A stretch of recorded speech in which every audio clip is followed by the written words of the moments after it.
The Manhattan skyline glittered beyond the floor-to-ceiling windows of the penthouse, a view that had once taken Emily Bennett Carter's breath away. Now, 5 years later, those same lights seemed to mock her, their cold brilliance reflecting the emptiness of her marriage to one of New York's most powerful men. Emily's hands trembled as she placed the pregnancy test on Liam's mahogany desk, right next to her wedding ring. The ring's diamond caught the city lights, throwing prisms across the stark white envelope beside it. Inside that envelope was a letter she'd rewritten 17 times, trying to find the right words to say goodbye to a man who had never really seen her at all. The grandfather clock in the hallway struck midnight, its deep resonance echoing through the silent penthouse. Emily closed her eyes, remembering the countless nights she'd waited up for Liam, hoping that maybe this time he'd look at her with something other than cold indifference. "Mrs. Carter?" Rosa, their housekeeper, appeared in the doorway. Her weathered face was etched with concern. "The car is waiting downstairs." Emily nodded, gathering her courage. "Thank you, Rosa, for everything." The older woman stepped forward, pressing a small package into Emily's hands. "Your favorite tea, for the morning sickness." Her eyes were warm with understanding. "Sometimes the bravest thing we can do is walk away." Tears threatened, but Emily blinked them back. She'd cried enough in this house. Taking a deep breath, she smoothed down her simple black dress, so different from the designer clothes Liam insisted she wear to his corporate events. Tonight, she wasn't Liam Carter's trophy wife. She was just Emily, a woman choosing herself and her unborn child over a marriage that existed only on paper. The memory of last week's charity gala surfaced, sharp and painful. Liam's voice, cutting through a group of investors. "My wife, she's quite decorative, isn't she? Though I'm afraid that's the extent of her contributions." The polite laughter that followed. The way he'd dismissed her attempt to discuss a charitable initiative with a patronizing pat on her hand.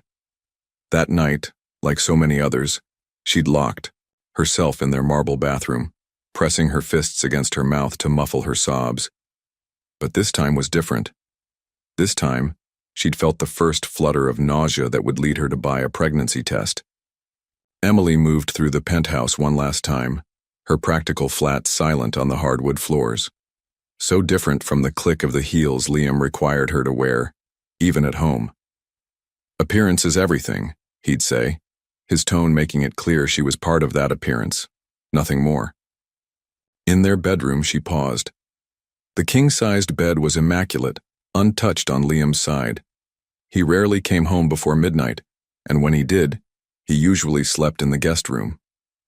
"I have early meetings," he'd say, as if sharing a bed with his wife was an inconvenience he couldn't afford. The walk-in closet held 5 years of designer clothes, each piece chosen to meet Liam's exacting standards. She took nothing but a small suitcase of the clothes she'd hidden away, simple, comfortable things that felt like her. The real her, not the porcelain doll Liam had tried to shape her into. In the kitchen, she ran her fingers along the marble countertop where she'd tried countless times to cook him breakfast, only to have him brush past with his protein shake and tablet.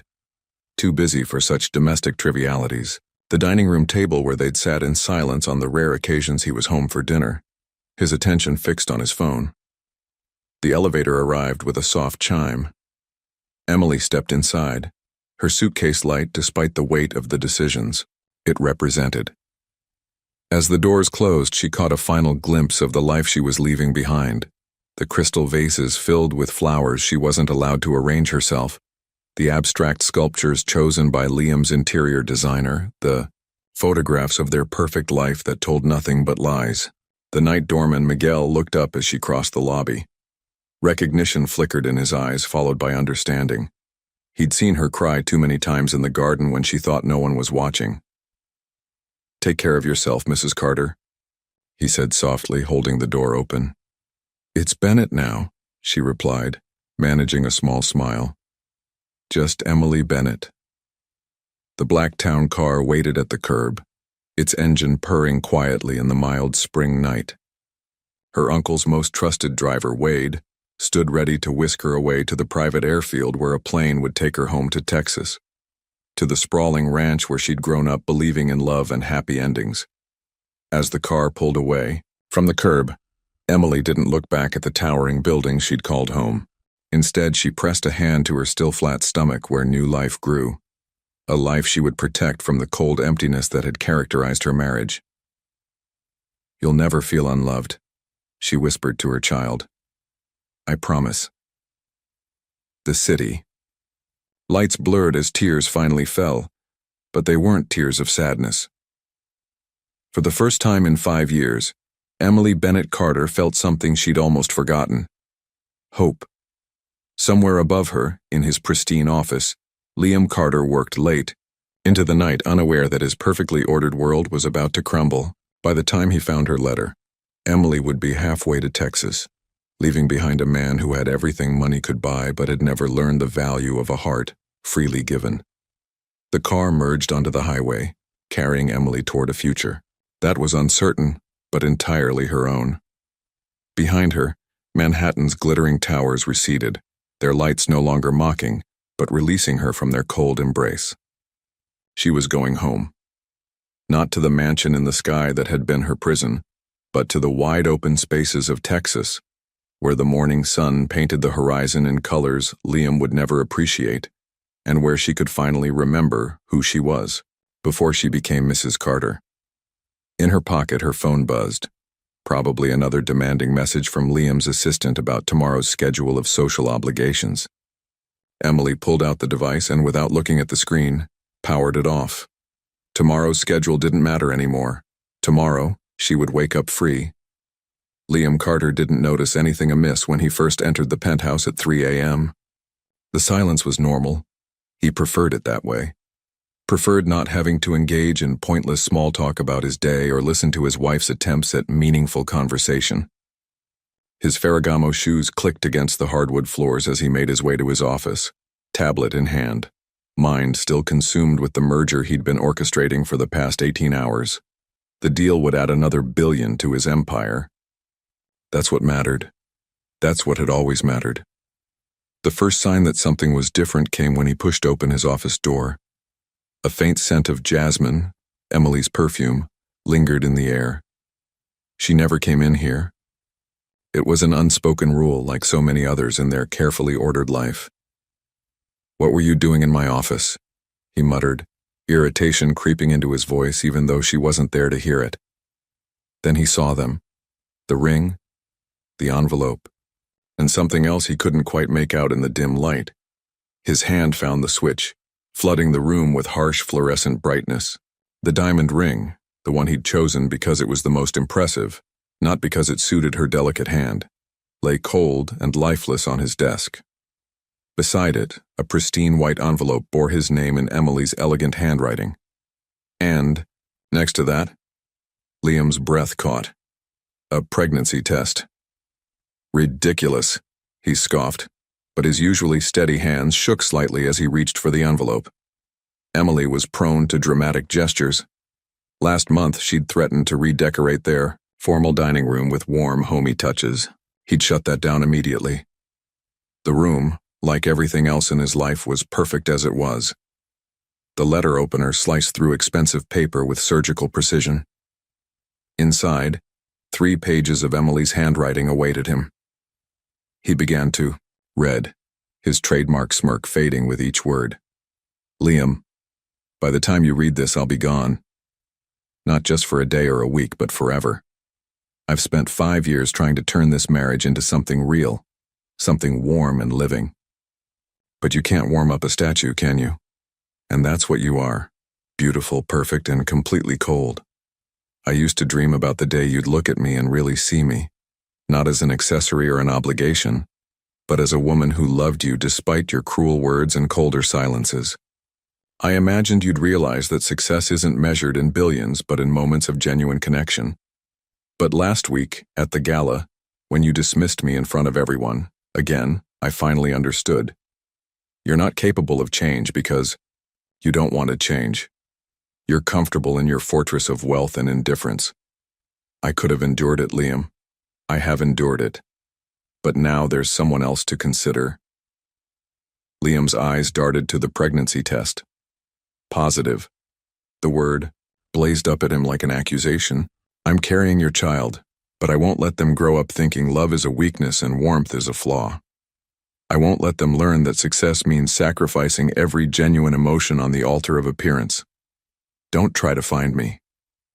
Your money and influence won't reach where I'm going.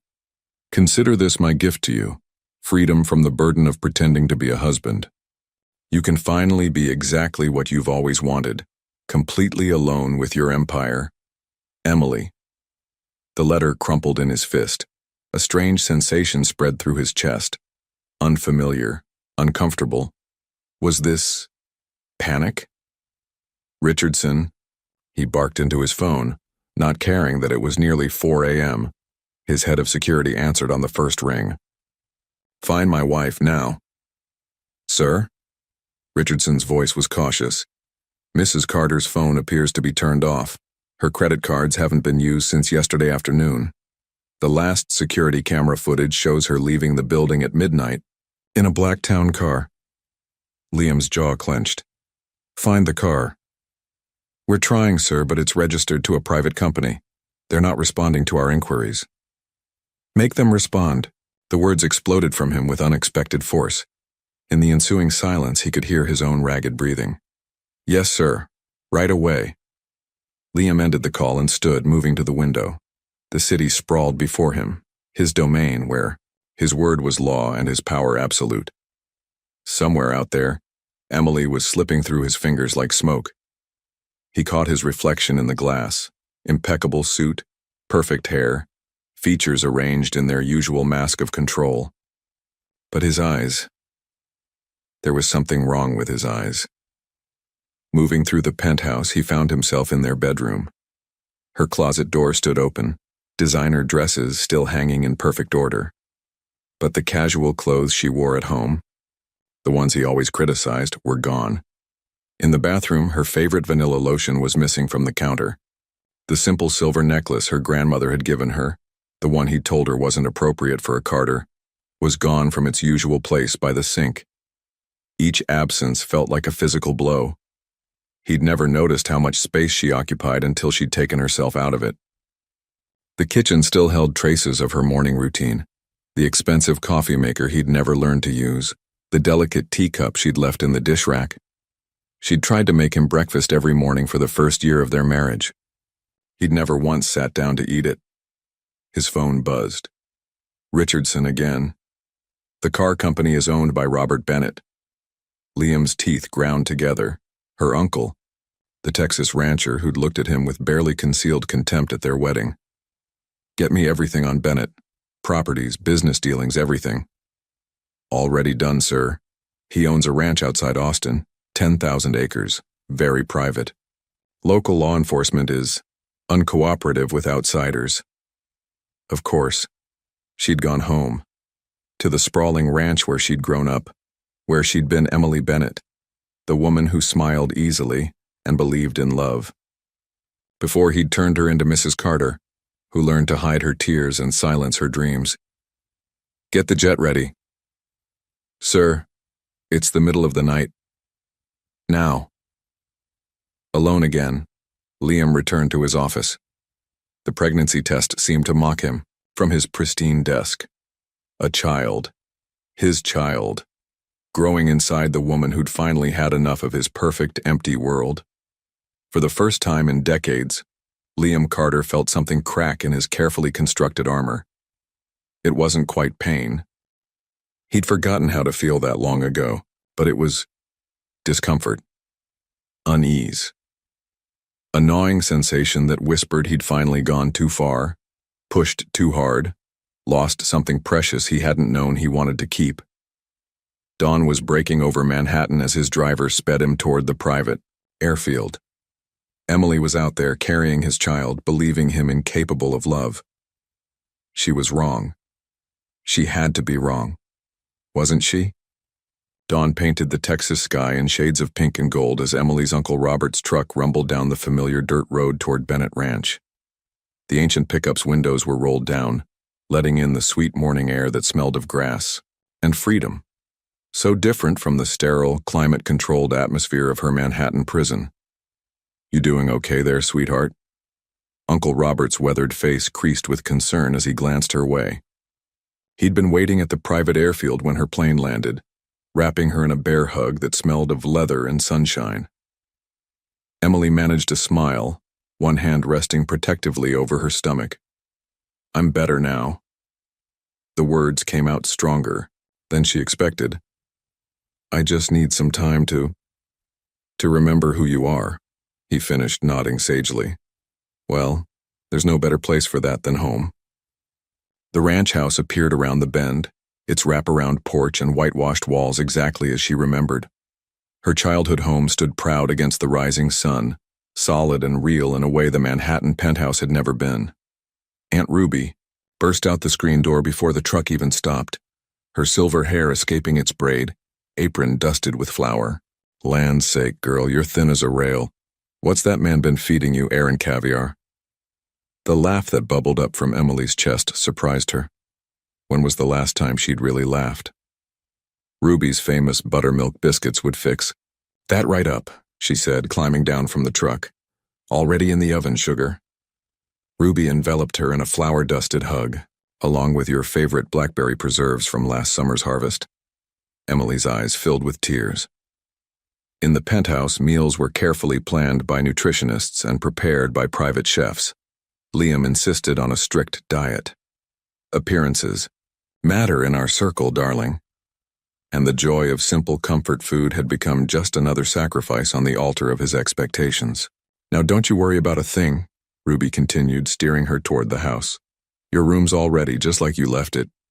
Though we might need to make some changes soon." Her eyes dropped meaningfully to Emily's stomach. "You told them?"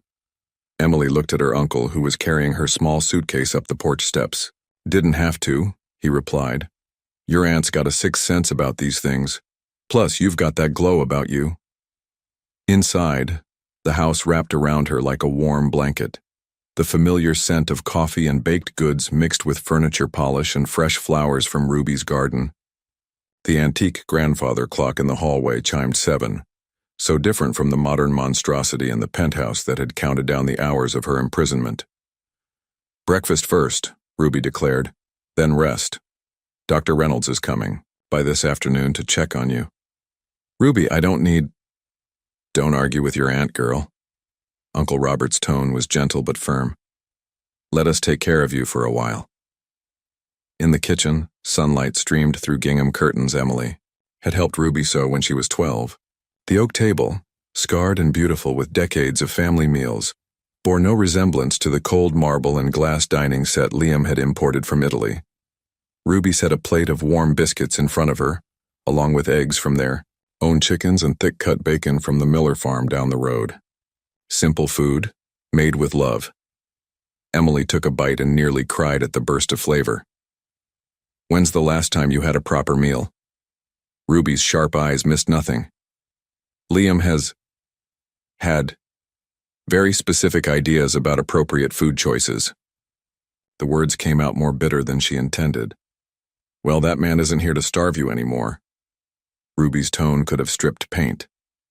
"You're eating for 2 now, and I aim to see you both properly fed."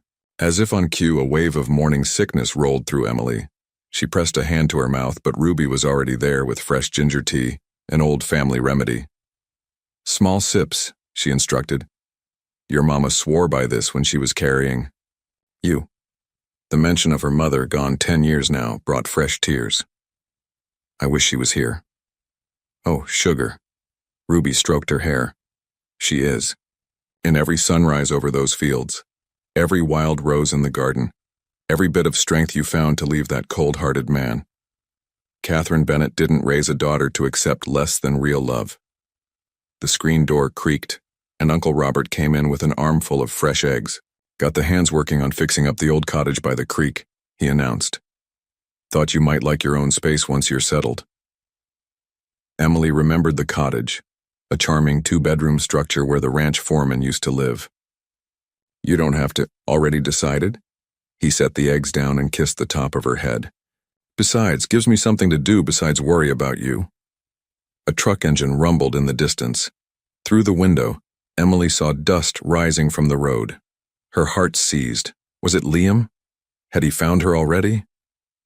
That'll be Miguel with the morning feed, Ruby said, noting her panic. And don't you worry about that husband of yours showing up here. Your uncle's got the whole county on alert. Nobody gets within 10 miles of this ranch without us knowing. Emily relaxed slightly, but the fear lingered. Liam Carter wasn't a man who accepted defeat. When he found her letter and the pregnancy test, "He'll come," she said quietly. "When he realizes, let him." Uncle Robert's voice held steel. "This isn't Manhattan where his money talks and his name opens doors. This is Bennett land, has been for 5 generations. Here a man's worth is measured by the size of his heart, not his bank account." Emily nodded, but her hands shook slightly as she reached for her tea. She'd seen Liam destroy people who opposed him, crush competitors who dared to challenge his authority. The thought of him bringing that ruthless determination here to this peaceful place. "Stop that right now." Ruby's voice cut through her spiraling thoughts. "You're not alone anymore, Emily Rose Bennett. You've got family, you've got a whole community behind you, and most importantly, you've got that little one to think about." She nodded toward Emily's stomach.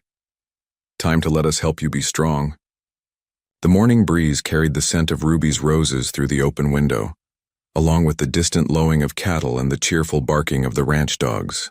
This was real, Emily realized. Not the artificial perfection of her Manhattan life, but the messy, beautiful reality of home. "I need to learn how to be me again," she said softly. "Not Mrs. Carter, not Liam's perfect society wife, just Emily." "Well, there's plenty of time for that." Ruby set a jar of honey on the table. "And plenty of work to keep your hands busy while your heart heals. The garden needs tending, the books need updating, and I seem to recall you were quite the baker before that man decided it wasn't proper for his wife to have flour on her hands." Emily's fingers itched to sink into garden soil, to knead bread, dough to do all the simple things Liam had deemed beneath her station. "I'd like that." Then it settled. Ruby poured more tea. "You rest today, get checked out by Doc Reynolds, and tomorrow we'll start bringing Emily Bennett back to life." Outside, the Texas sun climbed higher, warming the land that had nurtured generations of strong Bennett women. Emily felt something unfurling in her chest. Not quite peace, not yet, but the possibility of it. Here, surrounded by love and understanding, she could finally breathe. But even as she let the comfort of home wrap around her, a small voice whispered that the real battle was yet to come. Liam would find her, and when he did, she would need every ounce of newly rediscovered strength to stand her ground. For now, though she had biscuits and blackberry preserves, the love of family, and the first fragile shoots of hope taking root in her heart, it would have to be enough. The sleek private jet touched down at Austin Bergstrom International Airport just as the Texas sun reached its peak. Liam Carter emerged into the punishing heat, his bespoke suit already feeling oppressive. His driver hastily arranged by his local office where waited with a luxury SUV, but Liam could tell from the man's uncertain expression that this wouldn't be like Manhattan. "The Bennett Ranch, sir?" The driver, Dean, shifted uncomfortably. Well, it's a bit complicated." Liam's jaw tightened. "Everything has a price, find it. With all due respect, Mr. Carter, things work differently here." Dean chose his words carefully. "The Bennetts they're kind of local royalty, old money, older land, and they protect their own. I'm not here for a cultural lesson." Liam's voice could have frozen the Texas heat. "I'm here for my wife." The drive took them through increasingly rural landscapes, Manhattan's familiar skyline replaced by endless fields and scattered farmhouses.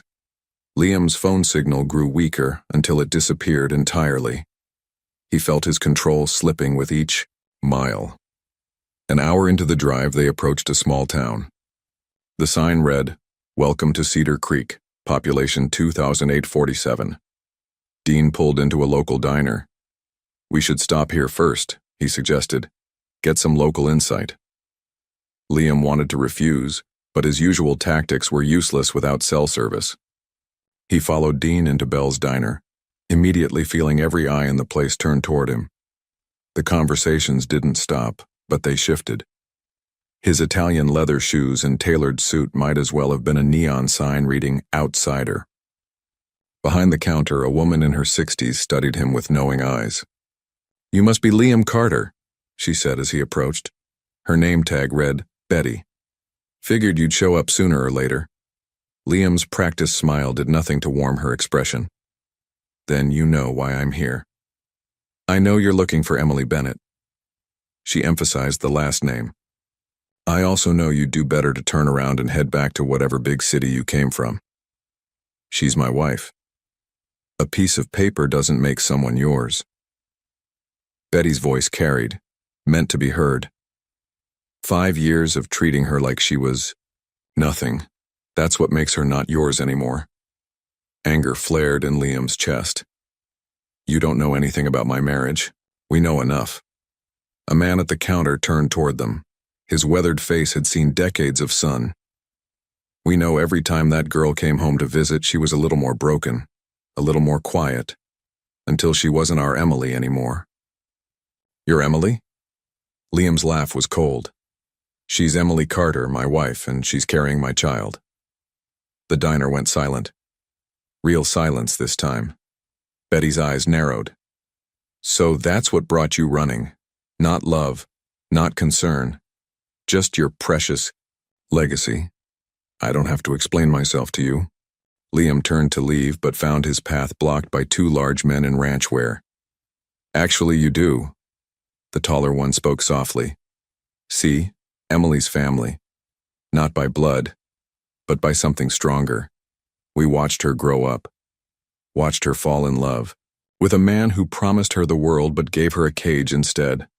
"Move," Liam commanded, using the tone that made CEOs tremble. Neither man budged. "Your money's no good here," the other man said. "Your name doesn't mean anything. And until you understand that, you're not getting anywhere near that girl." Dean cleared his throat from the doorway. "Mr. Carter, maybe we should—" "Fine."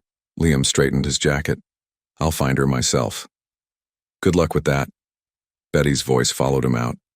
"Every road to the Bennett Ranch goes through people who love Emily, and none of us are for sale." Back in the SUV, Liam's carefully controlled facade cracked slightly. He pulled out his phone. Still no signal. "There's another route," Dean offered hesitantly. "Longer, but just drive." They took back roads, passing scattered houses, and endless fences. Each mile felt like moving further from civilization, from the world Liam understood and controlled. Finally, they approached a massive iron gate. The sign read, "Bennett Ranch, Estier 1875" in weathered letters. 2 armed men on horseback watched their approach. Liam stepped out of the SUV, ignoring the dust on his shoes. "I'm here to see my wife." "Mr. Carter." The older of the 2 riders nodded. "We've been expecting you. Mr. Bennett would like a word first." "I don't have time for—" "Make time." The second rider's hand rested casually on his holstered gun. "Or make tracks. Your choice." For the first time in years, Liam felt genuinely powerless. No amount of money or influence could move these men. They operated on a different currency: loyalty, tradition, family. "Fine," he gritted out. "Take me to Bennett." They were escorted through the gate and up a winding road. The ranch house appeared, impressive in its own way, though nothing like the luxury Emily had left behind. On the wraparound porch, Robert Bennett waited in a rocking chair, a shotgun across his lap. "Took you longer than I expected," Robert said as Liam approached. "Got lost in civilization, did you?" "Where is she?" "Safe." Robert's eyes were hard. "Happy for the first time in years, and you're not going to change that." "She's carrying my child." "So it is the baby you're here for." Robert stood, his height matching Liam's. "Not the woman you broke piece by piece. Not the heart you froze out. Just your heir. You don't understand." "No, you don't understand." Robert's voice cut like a whip. "Emily isn't just some trophy you can claim. She's a Bennett. Always has been, always will be. And on this land, that means something. I have rights." "Rights?" Robert laughed, but there was no humor in it. Let me tell you about rights, boy. That girl had the right to be loved, to be respected, to be treated like a human being instead of a decoration. You threw away your rights when you threw away her heart. Liam's fists clenched. I'll take this to court. Go ahead. Robert gestured to the vast ranch around them. Spend your millions, pull your strings, but remember, every judge, every lawyer, every person with any power in this county has known Emily since she was born. They've watched what you did to her. How do you think that'll play out? The truth of it hit Liam like a physical blow. Here, in this place, he was nothing. His power meant nothing. His name meant nothing. I want to see her, he said finally, his voice losing its edge. No. Robert's response was immediate. Not today. Not until she's ready, and maybe not even then. You can't keep her from me forever. Watch me. Robert sat back down, settling the shotgun across his lap again. Now you've got two choices. You can turn around and go back to your towers and your empty life. Or you can prove you're more than the heartless bastard who broke my niece. Prove it how? Figure it out. Robert's eyes were calculating. If you really want Emily, not just your child, not just your image, but Emily herself, then show us who you are without your money, without your power. Show us the man she thought she married. And if I don't?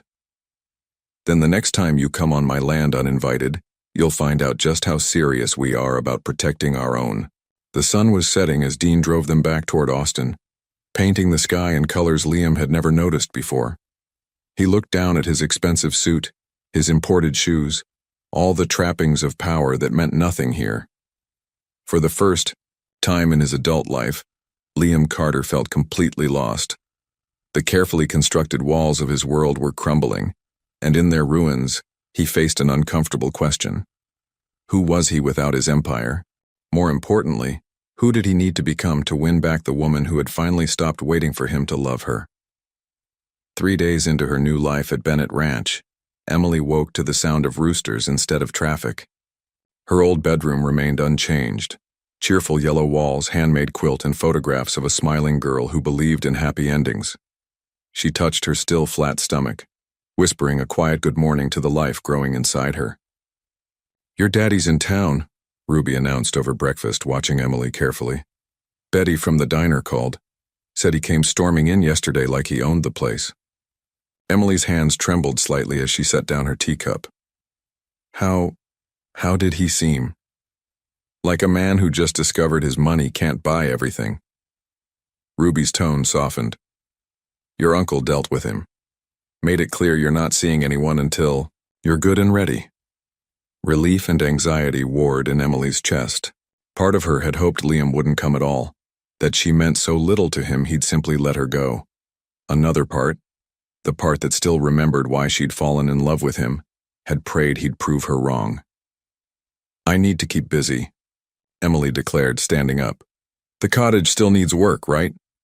Ruby nodded approvingly. Miguel and the boys got the basic repairs done, but it needs a woman's touch. Though you're not to lift anything heavy in your condition. The cottage by the creek had always been Emily's favorite spot on the ranch.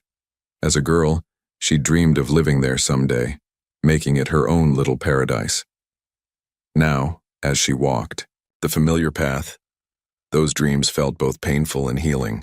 The morning air was thick with humidity, so different from Manhattan's artificial climate control. Emily had changed into old jeans and one of her father's plaid shirts, clothes Liam would have sneered at. Her hair was pulled back in a simple ponytail, her face bare of the expensive makeup he'd insisted she wear. Inside the cottage, sunshine streamed through freshly washed windows. The men had done good work. New floorboards where needed, fresh paint on the walls, updated plumbing. But it still needed something more, something that would make it home. Need some help? Lucia, the ranch cook's daughter and Emily's childhood friend, stood in the doorway. Her dark eyes held understanding rather than pity. I'd love some. Emily managed a genuine smile. Though I warn you, I'm out of practice with actual work. 5 years of being decorative doesn't build many skills. Good thing some skills never leave you. Lucia set down a box of cleaning supplies. Remember when we used to help my mama clean the bunkhouse? You were the best at making old things shine.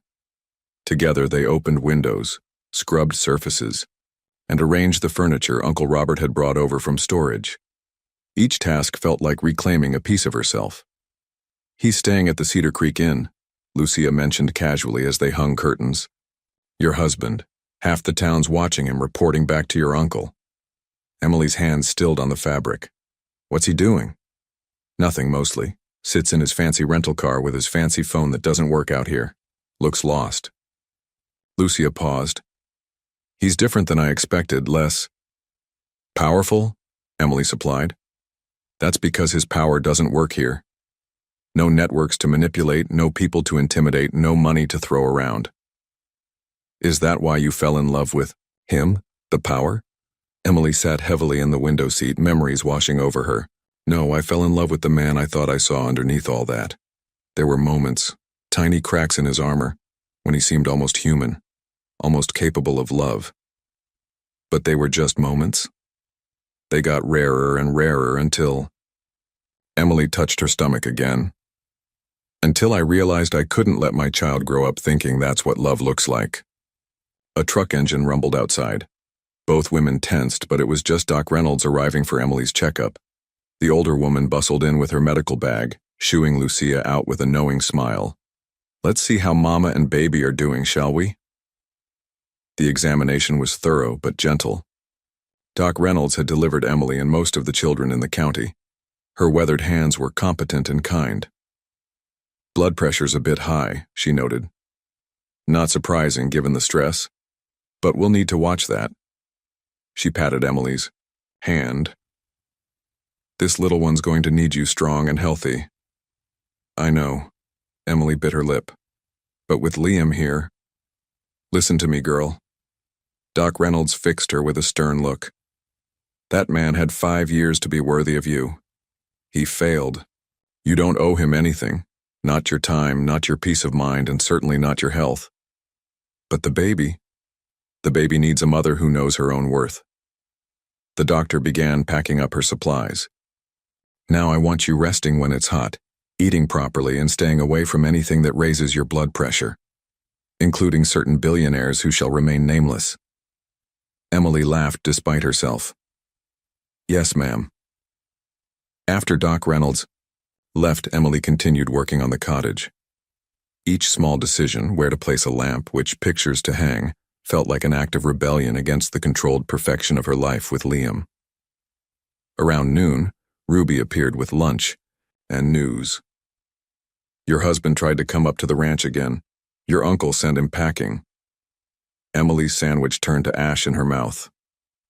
He won't give up, will he? No. Ruby's voice was gentle. But that's not your problem anymore. Your only job is taking care of yourself and that baby. Late afternoon found Emily on the cottage's small porch, watching thunderclouds gather. Over the distant hills, the air was electric with coming rain, real weather, not the sanitized version that reached Manhattan's heights. Her phone lay silent on the table beside her. She'd turned it back on briefly, only to find hundreds of messages from Liam's lawyers, his assistant, his social secretary, none from him directly. Even now he worked through intermediaries. A flash of lightning illuminated the countryside. In its brief glare, Emily saw a familiar black SUV passing slowly along the distant road that bordered the ranch. Her heart clenched. He's out there, she whispered to her unborn child. But he can't reach us here. We're safe, we're home. The first fat drops of rain began to fall as Uncle Robert's truck appeared, heading off the unwelcome visitor. Emily watched until both vehicles disappeared into the gathering storm. Inside the cottage, she lit a lamp against the darkening sky. The small space glowed with warmth, so different from the cold sophistication of the penthouse. Here, surrounded by memories and love, she could feel herself growing stronger. Thunder rolled across the Texas sky as Emily began unpacking boxes of her childhood belongings. Each item was a piece of her true self, the self she'd buried under Mrs. Carter's perfect facade, A worn copy of her favorite novel, its pages dog-eared and loved. A collection of seashells from family trips to the Gulf Coast. A photo album full of genuine smiles and messy happiness. At the bottom of one box, she found her mother's journal. Catherine Bennett's words filled the pages with wisdom and love. Remember, my darling girl, you come from a long line of women who chose their own paths. Never let anyone dim your light. Emily held the journal close, tears mixing with determination. I won't, Mama. Not anymore. The storm raged outside, but inside her cozy cottage, Emily Bennett was building something stronger than the walls of any penthouse. A foundation for a new life. One where she could be herself. Where her child would grow up surrounded by real love. And if Liam Carter thought he could storm these walls like he did his corporate takeovers, he was about to learn what real strength looked like. The kind that grew not from power or money, but from knowing exactly who you are and what you deserve. The rain drummed on the roof, nature's lullaby replacing the city's endless noise. Tomorrow would bring new challenges, but tonight, Emily was exactly where she needed to be, finding her way back to herself. One memory, one choice, one moment of courage at a time. The Cedar Creek Inn was the finest accommodation the small Texas town had to offer, which meant it was the worst place Liam Carter had stayed in 20 years. The air conditioning struggled against the heat, the Wi-Fi was spotty at best, and the coffee maker in his room looked like it belonged in a museum. 5 days had passed since his confrontation with Robert Bennett. 5 days of watching his empire run without him through unreliable internet connections and dropped calls. 5 days of realizing just how powerless he truly was here. Sir? Dean, his driver, knocked on the door. I've got those files you asked for. Liam opened the door, his usual impeccable appearance slightly wilted by the Texas humidity. The local dry cleaner had done their best with his suits, but they weren't equipped for Italian wool and French silk. What did you find? Dean spread several folders on the small room's desk. Everything public record has on Emily's life here.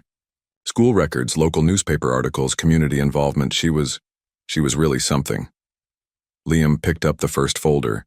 A newspaper clipping showed a teenage Emily receiving an award for her volunteer work at the local animal shelter. Her smile was radiant, real. Nothing like the careful, practiced expression she'd worn at his corporate events. There's more, Dean continued. Everyone I talked to had a story about her. How she taught swimming at the community pool every summer. How she organized food drives during hard times. How she helped deliver a neighbor's baby during a snowstorm when the roads were blocked. Enough. Liam's voice was sharp, but his hands were gentle as they touched a photograph of Emily surrounded by laughing children at what appeared to be a county fair. Sir, if I may. Dean hesitated. The locals, they don't hate you because you're rich or because you're from New York. They hate you because they watched her change. Stop smiling, stop helping, stop being Emily. The words hit harder than any corporate takeover ever had. Liam moved to the window, looking out at the dusty main street below. Betty's diner was doing brisk breakfast business, the same people who had blocked his path gathering for their morning coffee. Mr. Carter? His assistant's voice crackled through his laptop. The Beijing merger is stalling. They're demanding your personal attention. Handle it. But sir, I said handle it. The words echoed in the small room. On the street below, several people looked up at his window, their expressions a mixture of disapproval and judgment. His phone buzzed. Another message from his lawyers about forcing access to the Bennett ranch. They had drafted injunctions, restraining orders, every legal document money could buy. But Liam hadn't signed any of them. Robert Bennett's words haunted him. Show us who you are without your money, without your power. Who was he? The question had been gnawing at him since he arrived.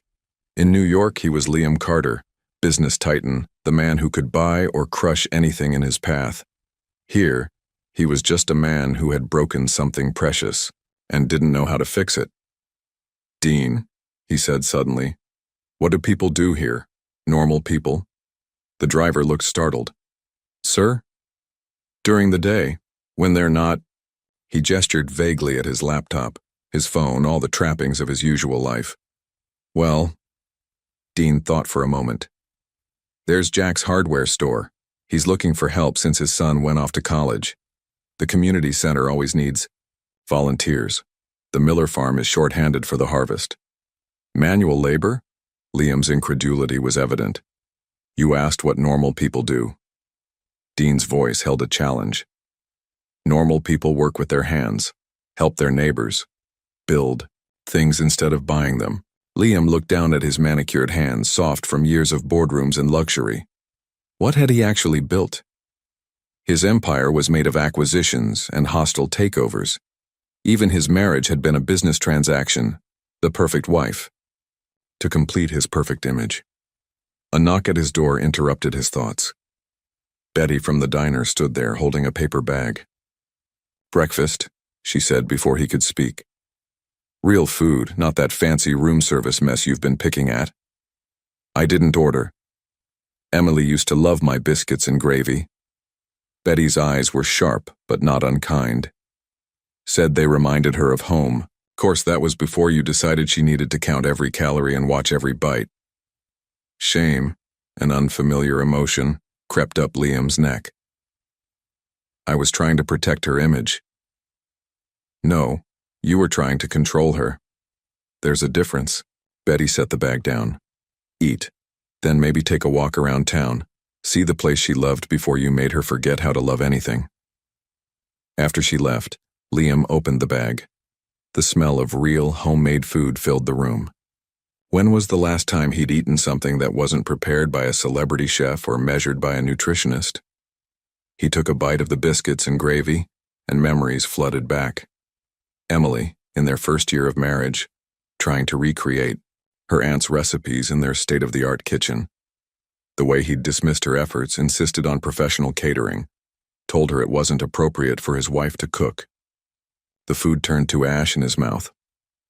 Outside, the town was coming to life. Shops opening, people greeting each other by name, the kind of community where everyone knew everyone else. The kind of place where a girl like Emily could grow up believing in love and happy endings. The kind of place he had taken her from. Liam changed into the only casual clothes he owned, designer jeans and a polo shirt that still screamed money. It was all wrong, but it was a start. Dean, he called, take me to Jack's hardware store. The next few hours were a revelation. Jack, a gruff man in his 60s, put him to work organizing inventory. The work was mindless, physically demanding, and somehow more exhausting than any corporate negotiation. You're doing it wrong, Jack said, watching Liam struggle with a box of power tools. Been doing it wrong with Emily too, from what I hear. Does everyone in this town know my business? When you hurt one of our own? Yeah, we make it our business. Jack showed him the proper way to lift the box. Emily used to come in here with her uncle, learning how to fix things instead of just replacing them. Had a real talent for it. By midday, Liam's expensive polo was stained with dust and sweat. His back ached, his hands were dirty, and he had accomplished exactly nothing by New York standards. But he had learned the names of 3 regular customers, had heard stories about Emily's childhood from people who actually knew her, not just the polished society wife she had become. Had felt for the first time what it was like to do something real with his hands. Come back tomorrow if you want, Jack said as Liam prepared to leave. Got plenty more needs doing. Why would you want me back? Jack considered him for a long moment. Because Emily saw something in you worth loving once. And maybe, just maybe, if you get your hands dirty enough, you'll remember what that something was. Back at the inn, Liam ignored the mounting messages from New York. Instead, he sat on his bed looking at his calloused hands and thinking about the girl in the photographs, the one who had believed in helping others, in fixing things, in love. The one he had tried to turn into someone else. His phone buzzed, another legal strategy from his lawyers. He turned it off. Tomorrow, he decided, he would go back to Jack's, would learn the names of more locals, would listen to their stories about the woman he had married but never really known. And maybe, somewhere between the dust and sweat and simple work, he would find the man Emily had once believed he could be. 2 weeks after leaving Manhattan, Emily's morning routine had settled into a comfortable rhythm. Wake at dawn, help Ruby with breakfast for the ranch hands, tend to her small garden at the cottage, then handle the ranch's books, a task that gave her satisfaction Liam could never understand. Real work, honest work. That morning, however, something felt different. The Texas air held an electric charge that had nothing to do with weather. When she stepped onto her cottage porch, coffee in hand, she saw why. Liam was at the gate. But it wasn't the Liam she remembered. Gone were the pristine suits and perfect grooming. He wore worn jeans and a faded work shirt, his hands rough from what looked like manual labor. He stood talking with Miguel, not demanding entry, but waiting.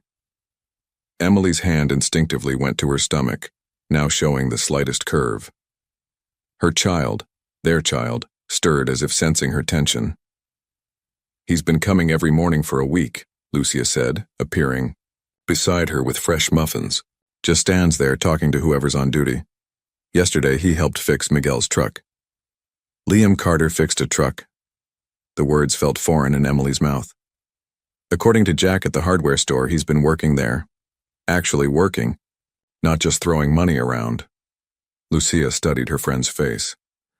"The whole town's talking about it." Emily set her coffee down, her hands suddenly unsteady. "He's playing some angle. He always is." "Maybe." Lucia's voice was gentle. "Or maybe he's trying to understand the world that made you who you are, the you he never knew." Before Emily could respond, Uncle Robert's truck pulled up to her cottage. "Your choice, sweetheart," he said through the window. "But if you want to talk to him, we'll all be right here." Emily looked at her reflection in the cottage window. She wore simple clothes now, her face bare of makeup, her hair in a practical braid. No trace remained of Mrs. Carter's polished facade. She was purely Emily Bennett again. "Yes," she decided. "I need to face him." The drive to the gate felt both too long and too short. Emily sat straight in Uncle Robert's truck, one hand protectively over her stomach, the other clenched in her lap. Liam turned as they approached. Their eyes met through the truck's dusty windshield, and Emily's breath caught. There was something different in his gaze, something uncertain and almost human. "I'll be right over there," Uncle Robert said as she stepped down from the truck. One shout, and he's gone. Emily nodded, then walked to the gate. Up close, the changes in Liam were even more striking. His face was tanned from outdoor work, his perfect haircut grown out, his hands calloused and stained. Emily. Her name on his lips sounded different too. Less a possession, more a prayer. "Why are you still here, Liam?" She kept her voice steady. "Your lawyers can't touch this place. Your money means nothing here. What's left for you to control?" He flinched at the word control. I'm not trying to control anything anymore." He ran a hand through his disheveled hair, a gesture she'd never seen before. "I'm trying to understand." "Understand what?" "You. The real you. The one who existed before I..." He struggled with the words. "Before I tried to turn you into something else." Emily's laugh held no humor. "And what have you learned, that I'm just a simple country girl? That I was never meant for your world of power lunches and society galas?" "No." His response was immediate. "I've learned that you were extraordinary, long before you met me. That this place, these people, they didn't make you simple, they made you strong." He gestured to the town beyond. "Everyone here has a story about you. About your kindness, your determination, your heart. The heart I spent 5 years trying to freeze." "Pretty words, Liam." Emily's hand tightened on her stomach. "But words are easy for you. They always have been." His eyes followed her protective gesture. Is the baby okay?"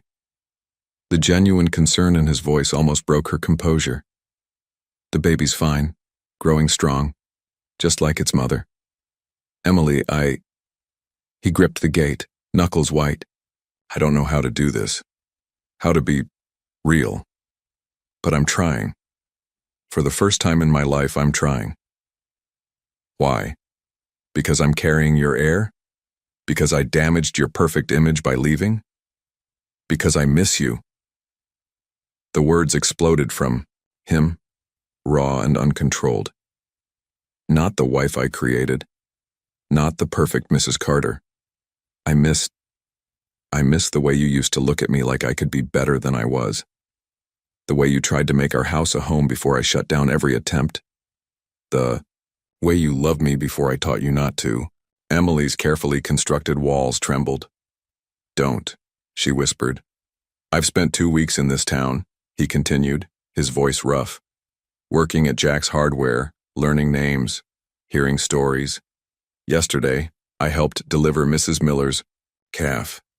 Me, Liam Carter, up to my elbows in—" He shook his head. "And you know what? It felt real. More real than any deal I've ever closed. What do you want from me, Liam?" "A chance." He met her eyes. "Not to be your husband again. I haven't earned that. Not to control you or the baby. I've learned better. Just a chance to know the real Emily Bennett. The one who taught swimming lessons and organized food drives and believed in helping people instead of using them." Emily studied him, seeing past the surface changes to the battle raging behind his eyes. The mighty Liam Carter, brought low not by corporate raiders or market crashes, but by the simple authenticity of a small Texas town. "I can't trust you," she said finally. "Not yet. Maybe not ever." "I know." He stepped back from the gate.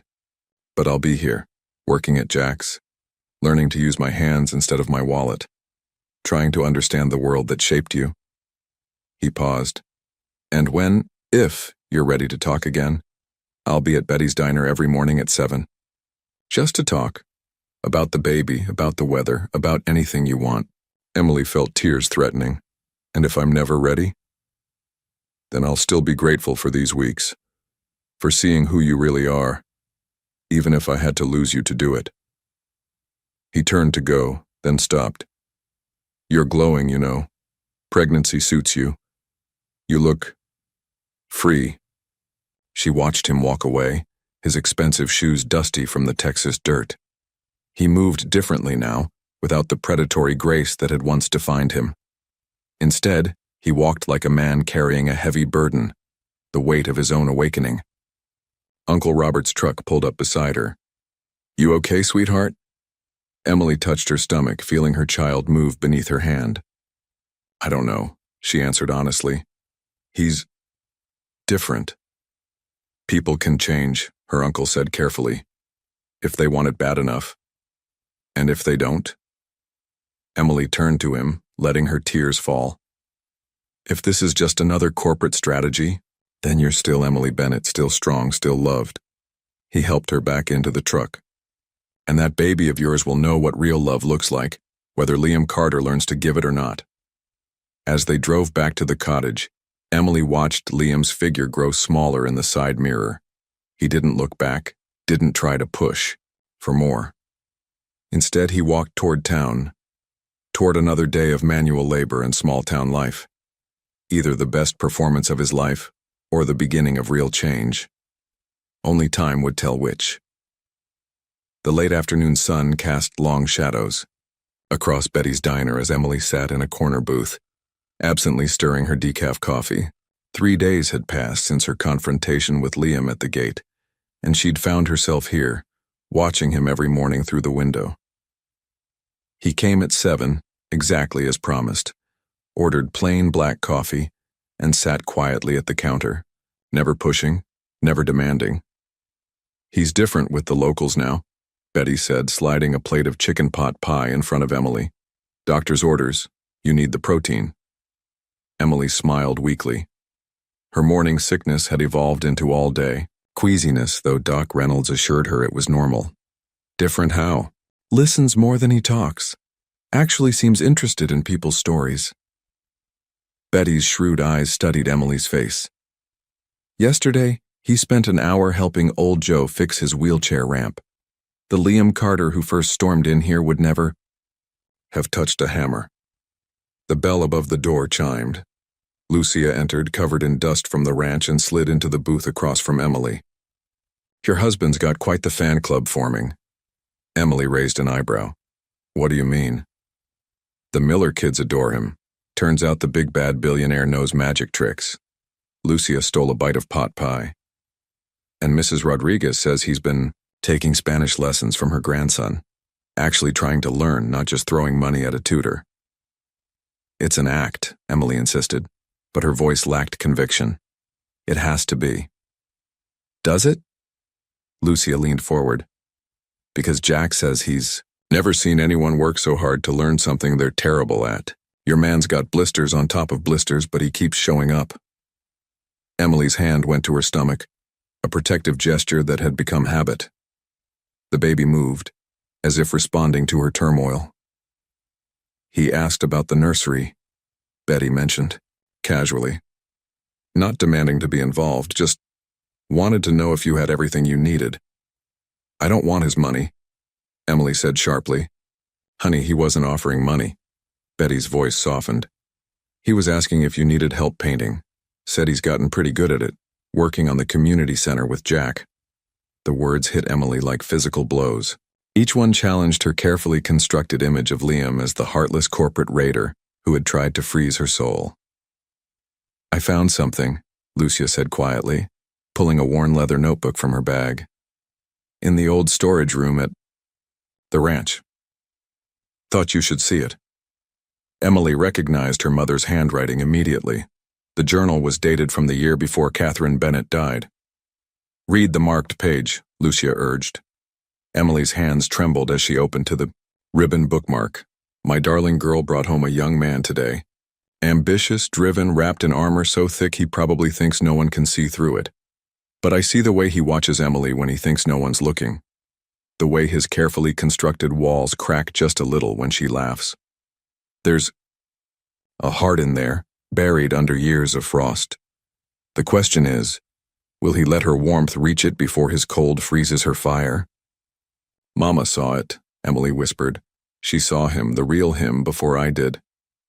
Maybe she saw what could be, Lucia suggested. What he's trying to become now. The diner's door chimed again. Liam entered, dusty from work at the hardware store. He nodded politely to Emily but took his usual spot at the counter, respecting her space. Emily watched him interact with the locals. The stiff corporate posture was gone, replaced by something more natural. He laughed at Betty's jokes, discussed the weather with farmers, and demonstrated a card trick for a delighted child. The merger fell through, Lucia said suddenly. The big Beijing deal he was working on. Ruby heard it from her cousin who works at the Business Journal. Emily's heart clenched. What? Apparently, he stopped taking calls from his team, told them to handle it or let it go. Lucia watched Emily's face carefully. $5 billion up in smoke, because he chose to stay here, working for minimum wage at a hardware store. That's not like him. Emily's voice was barely a whisper. No, Betty agreed. It's not like the him you left, but maybe it's like the him he's trying to become. Through the diner's window, Emily could see the town coming. Alive with evening activity. Families heading to the community center, teenagers gathering at the ice cream parlor, ranchers finishing their day's work. This small, interconnected world that had shaped her, that was now reshaping the man she'd left. He asks about you, Betty said softly. Not prying, just genuine questions. About your childhood, your dreams before he made you pack them away. Yesterday, he spent an hour looking at the old photos on my wall, studying everyone you're in, like he's trying to understand who you were before he tried to change you. Emily remembered their first date, years ago, how Liam had seemed almost shy when he asked about her volunteer work. How he'd listened, really listened, before the corporate world convinced him that such things were beneath him. I'm scared, she admitted, one hand protectively over her child. Not of him exactly, but of hoping, of believing he can change, only to have him become himself again, Lucia finished. The thing is, I don't think he knows who himself is anymore. That's why he's here, doing honest work, learning to be human. The sun was setting, painting Cedar Creek's main street in shades of gold and pink. Liam stood to leave, leaving cash for his coffee and a generous tip that would have been ostentatious a few weeks ago but now seemed natural, community-minded. He caught Emily's eye as he turned. For a moment, his carefully maintained distance cracked, and she saw something raw and real in his expression. Longing, regret, and something that might have been hope. Then he was gone, walking not toward the fancy inn but toward the small apartment above Jack's store where he'd moved last week. The mighty Liam Carter choosing a shabby room with unreliable air conditioning over luxury. "Your mother wrote something else," Lucia said, turning to another marked page in the journal. "The day after she met him. Want to hear it?" Emily nodded, unable to speak. Sometimes the strongest people are the ones most afraid of love. They build walls so high they forget how to climb down. But if someone is patient enough, brave enough to show them another way, well, that's how hearts thaw. Not all at once in a dramatic flood, but slowly, drop by drop until spring comes at last. Emily's vision blurred with tears. Mama always did see right through people.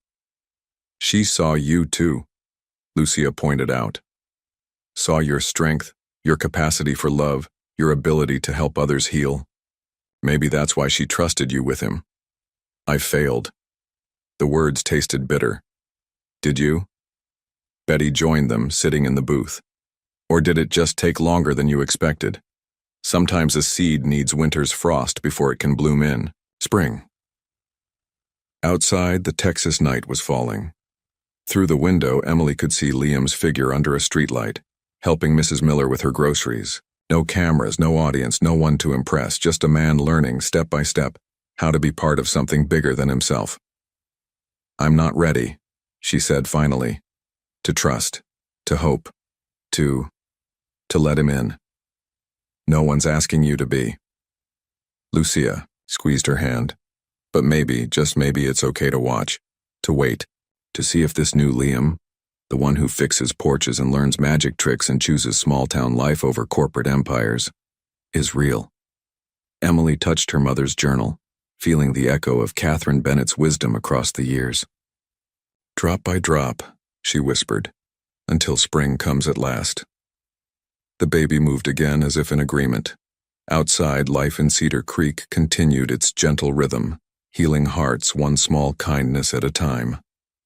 The Texas summer storm came without warning. One moment, Emily was checking the ranch's fence line with Uncle Robert. The next, the sky turned an ominous green-black. The air grew thick with electricity, and the horses in the nearby pasture grew restless. "We need to head back," Uncle Robert said, eyeing the approaching wall of clouds. "This is going to be a bad one."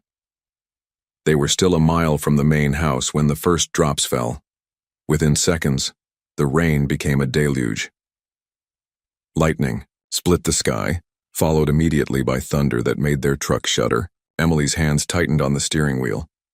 At 5 months pregnant, her belly was clearly visible now, and the baby was particularly active during storms. A sharp pain shot through her abdomen, making her gasp. "Emily?"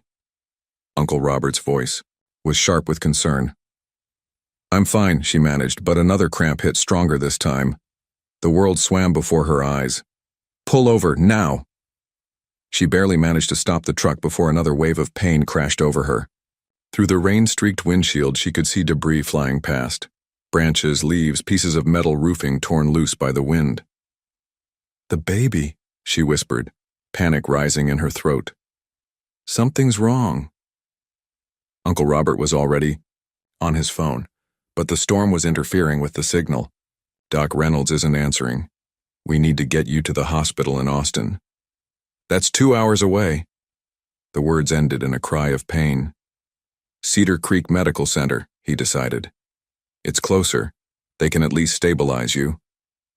But when he tried to start the truck, the engine merely clicked. Lightning had fried something in the electrical system. "I'll walk to the ranch, get another vehicle," he said, but Emily grabbed his arm. "Don't leave me," she pleaded, another contraction racking her body. This couldn't be happening. It was too early. The storm's fury increased. Their truck rocked with each gust of wind. Uncle Robert tried the radio hoping to reach someone at the ranch but got only static. Then through the sheets of rain, headlights appeared. A vehicle was approaching slowly, carefully navigating the flooded road. Uncle Robert stepped out into the storm, waving his arms. The approaching car stopped, and a familiar figure emerged. Liam. He was soaked instantly, his work clothes clinging to him as he ran to their truck. One look at Emily's face told him everything. How far apart are the contractions? His voice was steady, but his eyes betrayed his fear. Too close, Emily managed between pained breaths. It's too early, Liam. Our baby. We need to get her to the medical center, Uncle Robert said. But the truck's dead. Liam was already moving, opening Emily's door. My car's running. It's higher off the ground, better chance of making it through the floodwaters. Together, the men helped Emily into Liam's SUV. It wasn't his original luxury rental, but an older model he'd bought from Jack's cousin, more practical for Texas back roads. I'm coming with you, Uncle Robert started, but Liam cut him off. The ranch will need you. This storm's going to cause damage. Get back there. Let everyone know where we're going. Send Doc Reynolds to the medical center when you reach her. For a moment, the two men stared at each other through the rain. Then Uncle Robert nodded. He understood. This was something Liam needed to do, needed to prove. Take care of them, he said simply. Liam's response was fierce. With my life. The drive to Cedar Creek Medical Center should have taken 30 minutes. But the storm had flooded roads, brought down trees, and turned simple streets into obstacle courses. Liam navigated carefully, one hand on the wheel, the other gripping Emily's hand as she fought through contractions. Talk to me, he said as they took another detour around a fallen power line. Remember our first date? Emily managed a weak laugh that turned into a groan. You took me to that ridiculous 5-star restaurant, and you hated every minute of it. His thumb stroked her palm as another contraction hit. But you were too polite to say anything. Until... She gasped for breath. Until you found me in the kitchen talking to the dishwasher about his daughter's college fund. You ended up organizing a scholarship fund for the staff's children. Liam's voice was soft with memory. That's when I started falling in love with you, and when I started getting scared. Scared? Emily turned to look at him through pain-blurred eyes. Of feeling that much. Of needing someone that much. He swerved around a flooding dip in the road. So I did what I always did, tried to control it. Control you. Turn you into something safe. Liam, whether from pain or emotion, tears streaked her face. I was wrong, he continued, his voice raw. So wrong. You were perfect exactly as you were. Perfect in your kindness, your realness, your heart. And I almost destroyed all of that because I was too much of a coward to. A massive contraction cut off their conversation. Emily cried out, her hand crushing his. We're almost there, he promised. Hold on, love, both of you, hold on. The medical center appeared through the rain like a beacon. Liam pulled up to the emergency entrance where staff were already waiting. Uncle Robert must have gotten through to someone. Everything happened in a blur after that. Emily was whisked away on a gurney, leaving Liam standing in the waiting room, soaked and shaking. He'd never felt so helpless in his life. Hours passed. The storm raged outside while Liam paced, prayed, and promised every deity he knew that he'd spend the rest of his life making up for his mistakes if they'd just let Emily and their child be okay. Finally, Doc Reynolds arrived, having braved the storm as soon as she got the message. She disappeared into the emergency department without a word to Liam. More waiting, more pacing, more prayers from a man who'd never believed in anything but himself. When Doc Reynolds finally emerged, her face was grave.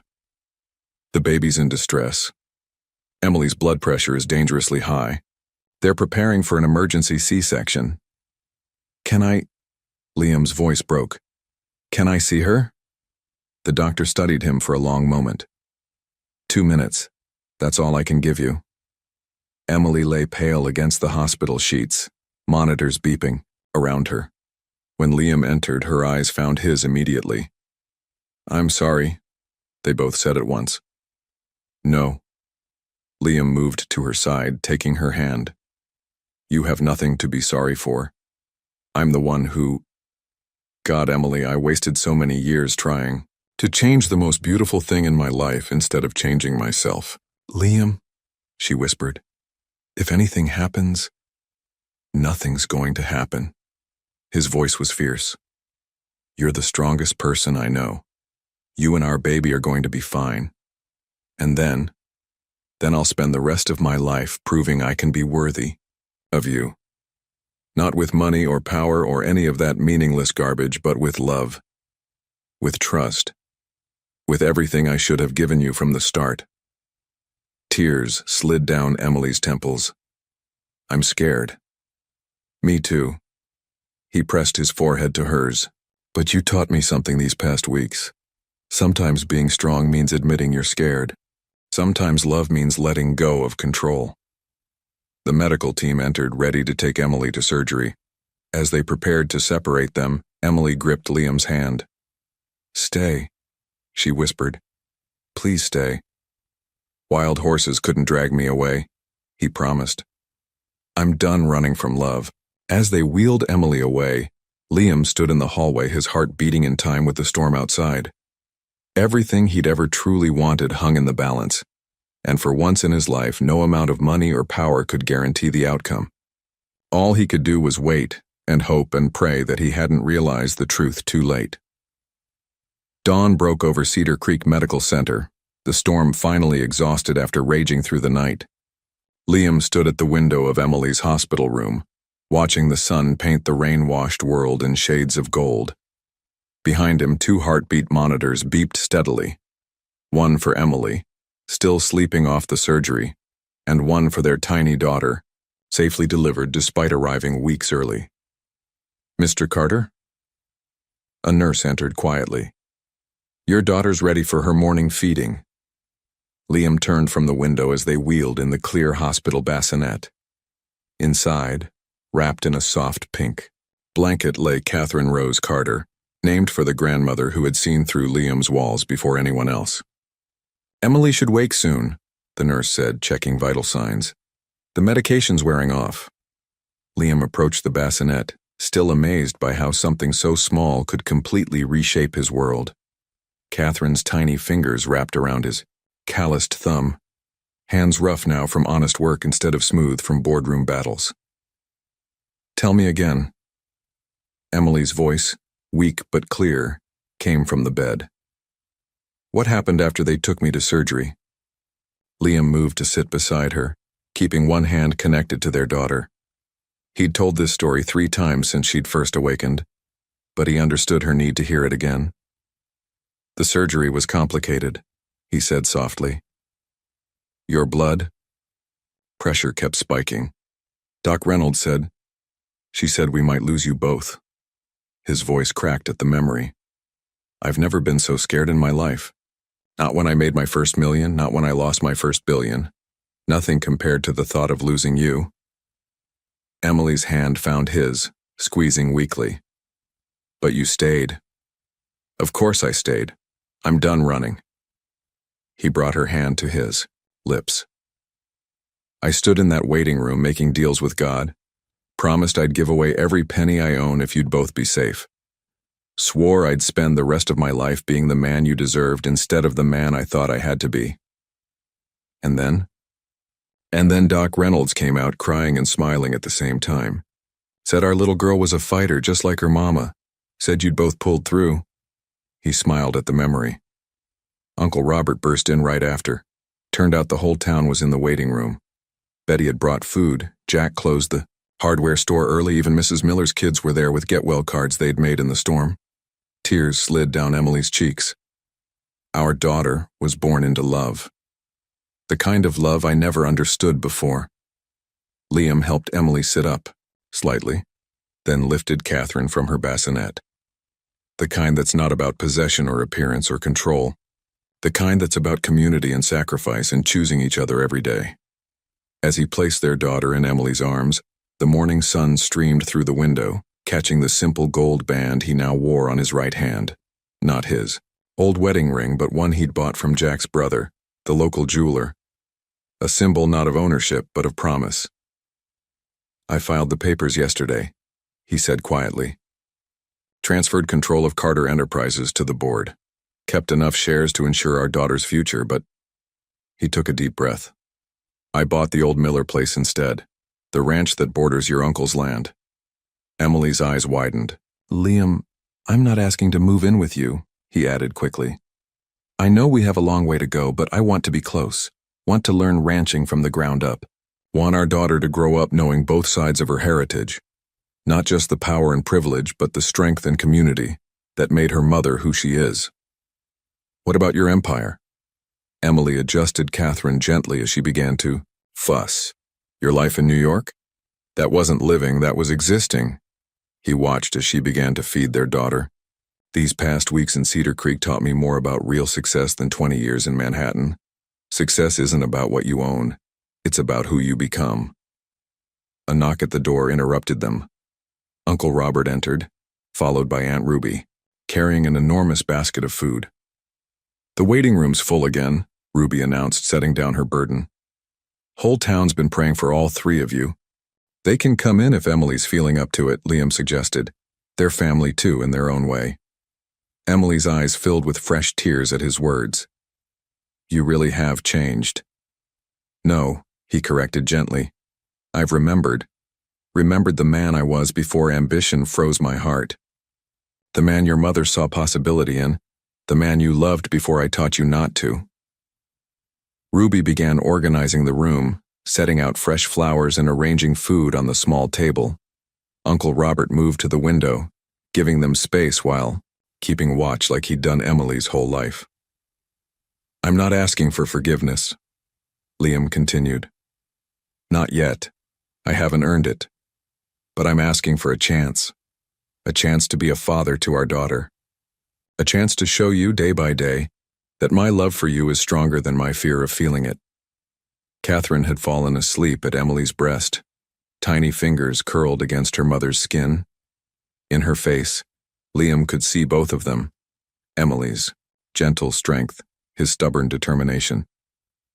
"I can't promise it will be easy," Emily said finally. "Learning to trust again. It's like learning to breathe after being underwater for so long. Then we'll take it one breath at a time." He touched Catherine's downy head. "One day at a time, I'm not going anywhere." The door opened again, and faces appeared. Betty with more food, Jack with a handmade cradle he'd been working on in secret, Lucia with tears and smiles.